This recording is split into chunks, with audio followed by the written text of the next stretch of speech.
Biasanya, jikalau ada dua klub yang menyatakan diri mereka sebagai rival, maka apa yang sering terjadi adalah kedua klub tersebut tidak akan atau bahkan jarang melakukan transaksi, entah itu pemain, staf, dan sebagainya. Namun, hal tersebut tidak berlaku kepada Chelsea dan Arsenal, karena kedua klub raksasa London ini malah melakukan hal yang sebaliknya, di mana kedua klub cukup sering melakukan transaksi, dan bahkan hasilnya mengatakan sangat menguntungkan untuk salah satunya.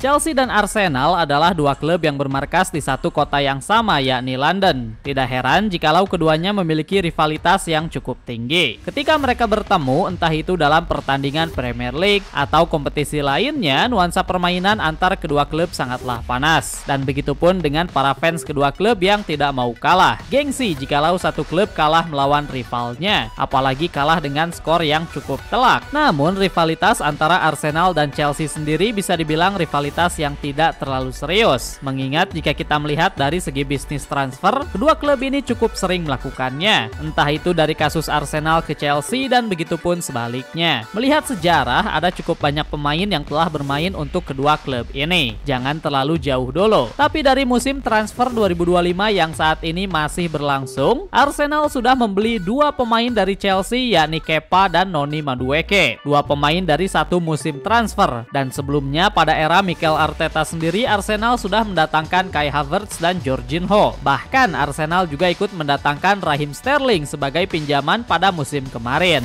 Jadi sudah cukup jelas kalau Arsenal cukup sering memantau perkembangan dari klub satu kotanya ini. Tapi begitupun sebaliknya, walaupun tidak sesering Chelsea ke Arsenal, hal yang sebaliknya ikut berlaku karena ada cukup banyak mantan pemain Arsenal yang memilih untuk pindah klub London Borough. Oliver Giroud adalah satu nama yang paling terkenal belakangan ini, karena setelah sangat lama membela Arsenal dan menjadi ujung tombak mereka, hanya butuh waktu yang singkat baginya ketika pindah ke Chelsea untuk mendapatkan berbagai piala besar seperti UCL, satu piala yang seakan dikutuk untuk tidak pernah dimenangkan oleh Arsenal. Olivier Giroud bukanlah satu-satunya pemain yang pindah ke Chelsea dari Arsenal lalu langsung mendapatkan kesuksesan, karena pemain lain yang mengalami hal serupa adalah Cesc Fabregas. Ketika berusaha selama bertahun-tahun bersama Arsenal untuk menjuarai liganya, ternyata rezeki dia ada di tempat lain, karena bersama Chelsea pemain asal Spanyol ini akhirnya bisa keluar sebagai juara dari Premier League. Topiknya seringkali seperti ini, dimana ketika ada pemain Arsenal yang pindah ke Chelsea maka mereka bisa mendapatkan kesuksesan, sedangkan jikalau ada pemain Chelsea yang pindah ke Arsenal maka mereka seringkali disebut sebagai buangan atau tidak lagi dibutuhkan di Chelsea. Namun mau apapun itu, kenyataannya memang mengatakan kalau kedua klub ini sering melakukan transfer pemain, walaupun mereka bekerja sebagai rival juga. Chelsea bahkan sering juga disebut sebagai tim pemasok pemain untuk Arsenal. Saking seringnya julukan ini dibicarakan, Mikel Arteta selaku manajer dari Arsenal harus memberikan penjelasannya terkait transfer kedua klub ini. Mungkin karena mereka memiliki beberapa pemain hebat dan punya banyak pemain, kami mencoba fokus pada pemain yang ingin kami rekrut terlepas dari klubnya. Noni kami sangat bersemangat, dia butuh istirahat sekarang tetapi dia akan segera bersama kami dan menunjukkan apa yang akan dia berikan kepada tim ini. Pernyataan tersebut dikeluarkan oleh Arteta pada saat Arsenal mengkonfirmasi kedatangan Noni Madueke dari Chelsea. Jadi menurut Mikel Arteta, dia tidak melihat klub asal dari pemain yang dia incar. Jikalau Chelsea memang punya pemain berbakat yang sedang dia cari, maka Arsenal tidak keberatan untuk mencoba menariknya ke sini. Sebuah pernyataan yang tentu saja kurang disukai oleh para penggemar Arsenal. Mengingat dengan adanya pernyataan seperti ini, maka Mikel seakan mengkonfirmasi kalau Chelsea memang punya pemain berbakat yang tidak dimiliki oleh Arsenal. Dan lebih buruknya lagi, malah diinginkan oleh Arsenal. Seakan satu klub membutuhkan satu klub yang lain. Namun Arsenal sendiri memang tidak seperti ini kepada semua rivalnya. Apalagi untuk rival utama dan abadi mereka, yakni Tottenham Hotspur. Hingga saat ini hanya ada sedikit kelompok pemain yang telah bermain untuk kedua klub. Silahkan kalian lihat saja kasus transfer yang terjadi pada tahun 2018 2001 di mana Sol Campbell pindah dari Tottenham ke Arsenal. Sebuah saga transfer yang mengundang banyak sekali perhatian mata dan juga drama panas. Kepindahan Sol Campbell dari dua klub rival sampai mati adalah satu contoh kalau Arsenal terkadang tidak menerima transfer begitu saja kepada klub rivalnya. Hanya saja dalam kasus Chelsea, kasusnya agak lain karena mereka merasa tidak keberatan setiap kali melakukannya. Salah satu alasan kenapa Chelsea dan Arsenal bisa memiliki hubungan yang baik mengarah kepada rival dari Chelsea itu sendiri, yang bisa dibilang tidak berada di satu level dengannya. Chelsea adalah klub yang berada di area barat kota London, dan di sekitarnya klub lain seperti Fulham atau Queen's Park Rangers, keduanya bisa dibilang tidak berada di satu level yang sama dengan Chelsea, sehingga sulit bagi mereka untuk mendapatkan rival dalam tanda kutip abadi. Berbeda kasusnya dengan Arsenal dan Tottenham, yang dimana keduanya stabil berada di Premier League, dan setiap kali pertandingan dua klub ini berlangsung hasilnya selalu saja menarik untuk disaksikan. Namun tetap saja baik itu Arsenal dan Chelsea, keduanya masih tetap musuh. Tidak ada alasan. Fans dari Chelsea seringkali menilai klubnya sebagai yang terbesar di kota London. Klaim tersebut mereka keluarkan dengan alasan prestasi yang mereka dapatkan di era 2000-an. Berhasil menjadi satu-satunya klub asal kota London yang telah menjuarai semua kompetisi Eropa, dari yang paling atas yakni UCL sampai ke yang paling anyar yakni Conference League. Bahkan baru saja kemarin Chelsea keluar sebagai juara Piala Dunia klub pertama setelah mengalahkan PSG dengan nyaman. Semua prestasi dan pencapaian yang mereka dapatkan di era modern ini seakan cukup kuat untuk digunakan sebagai bukti kalau mereka adalah klub terbesar yang ada di kota London. Fans Arsenal di lain pihak, mereka juga punya penilaian sendiri yang mengatakan kalau Arsenal adalah klub paling besar di kota London. Jikalau dilihat dari total trofi yang berhasil mereka kumpulkan, plus sejarah juga berpihak kepada mereka, karena sejarah dan riwayat dari klub ini sudah ada semenjak tahun 1900-an awal. Berbeda dengan Chelsea yang namanya baru naik di era modern ini, Arsenal sudah bersaing di level tertinggi Inggris sejak lama sekali. Dan walaupun klub ini masih belum punya trofi Eropa sama sekali, sejarah dan jumlah fans secara global tidak bisa berbohong kalau klub ini memang berada di papan atas. So, itulah sedikit esai tentang bagaimana kondisi dari dua klub asal London ini yang sebenarnya bisa disebut sebagai klub rival dan punya sejarah persaingan yang panjang, tapi mereka berdua masih bisa bersikap profesional, setidaknya ketika membicarakan tentang bisnis transfer pemain. Melihat industri sepak bola, sebenarnya tidak banyak klub rival yang bisa melakukan transaksi seperti ini, tapi dalam kasus London Merah dan London Biru semuanya bisa berjalan dengan lancar. Entah siapa lagi pemain dari dua klub ini yang akan saling pindah. Pastinya akan sangat gila jikalau pemain legenda dari kedua klub melakukan transfer kepindahan. Silahkan bayangkan apa yang akan terjadi jikalau pemain boyhood seperti Bukayo Saka tiba-tiba pindah ke Chelsea dan malah mendapatkan kesuksesan seperti para pemain Arsenal yang pindah ke Chelsea sebelumnya. Sebuah pemikiran yang gila memang, tapi melihat sejarah yang ada, semua ini bisa saja terjadi suatu saat nanti. Tidak ada yang tahu. Masa depan dalam industri sepak bola adalah salah satu hal yang paling sulit untuk bisa diprediksi. Tapi menurut kalian sendiri, apakah di masa depan nanti akan ada transfer menarik lagi dari kedua klub ini? Jikalau ada, maka silahkan berikan komentar kalian di bawah.